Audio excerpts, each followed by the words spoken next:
Bowling Green came out and simply dominated in the opening quarter. In fact, it was 3 touchdown runs by Bobcat quarterback Bryce Horner that had them in front 20-0 at one point. We are less than an hour away from kickoff of one of the most anticipated home games in Toledo football history.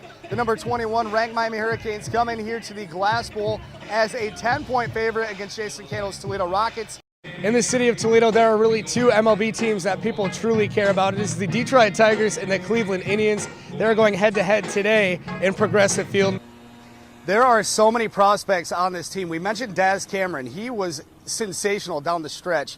I mean, when he first got to Toledo, Doug was hitting him 8, 9 in the order, maybe lead off or second, but he became a middle of the order kind of guy. He hit 6th tonight, and he looked great. And I know you caught up with him in game 1. And Mike Cameron's son, he's going to be great. But then you look at the pitching performance as well. Matt Hall pitched very well in this game, gave the Mudhens a chance. Doug Minkiewicz had great things to say about his pitching performance tonight. There's a lot of positivity coming out of next year, and the future looks very bright for the Mudhens. It's the second meeting of the season here between the Rockets and the Zips inside Ford Field for the Mid-American Conference Championship. It is snowing right now at Fifth Third Field here in Toledo, but I promise you baseball is right around the corner. Meet 8-year-old Talon Orton. He suffers from cerebral palsy, which affects his motor skills, but he loves the game of football. Talon was diagnosed with cerebral palsy when he was 6.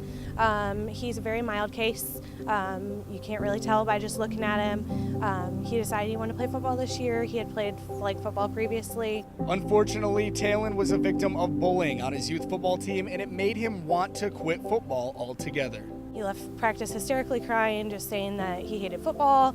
That wasn't him. Talon loves football. That's when the Findlay High School football team stepped in. My wife actually brought it to me. She saw the message that his mom put on Facebook. She was like, I hope this isn't right. So she contacted her, found out that, yeah, it did happen. So my wife let me know, and we kind of came up with a plan together to kind of surprise him. A few Trojan football players visited Talon at his school during lunch and asked him to be their guest on the sidelines for every home game this season. It was a moment he'll never forget. Want to come hang with us on game days? Nights? Yeah.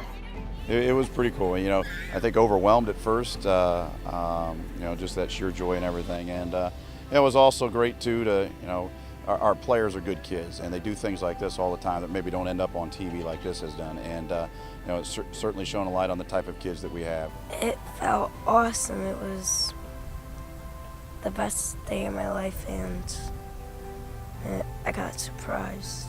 To me, that's what the game's all about. Just being able to, you know, brighten a kid's day, and just everyone should be able to love the game and just do what they love. And that's all he wanted to do. It's like a one-in-a-lifetime thing. It was great. It was great to see him so happy, so excited, and it just felt good to make a difference. It just made me smile to see him so happy, you know, to see him not be that kid that got bullied, but him accepting it, being happy, ready to come out and join our team.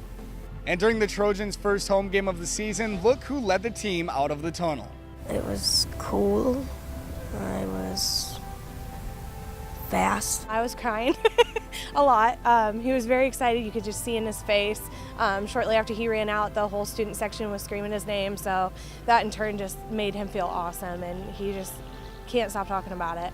It's just kind of showed all of us what the game just means to all of us, and gives us, you know, a reason to push it a little harder out there, because we know he's on the sidelines watching us, and you know we're the varsity guys. He's kind of looking up to us, and that's just kind of gives us a little more edge. I talked to our kids, you know, at the beginning of this week that I've received messages from California, from Alaska, from Canada, from Missouri, from Florida, from people that have seen or caught wind of this, and just how uplifting it's been, how proud it's made them feel. The next Trojan home game is September 28th against Clay, and you know Talon will be right there with the team. As for his future plans in football, he wants to play quarterback and take Tanner Rickles' job.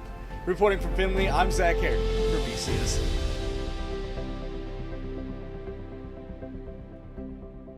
Here at Slater Family Ice Arena, it is just another day of practice for the Anthony Wayne hockey team. As the temperature dropped, these offenses only got better. On the final possession of the game, the Polar Bears would have a chance to win it, but Start's defense hung tough. Here at Lad People Stadium in Mobile, Alabama, it is about a 14-hour drive down from the University of Toledo. However, that has not stopped a lot of UT alumni, fans, and students from making the trip down to support the Rockets. Here inside Savage Arena, the Grogan Room is one of the most popular places to catch a Toledo men's or women's basketball game. There was a lot of talk today about quarterback Logan Woodside and defensive end Ola Adeni here at Pro Day. It was really their last chance to impress coaches and scouts ahead of the NFL draft.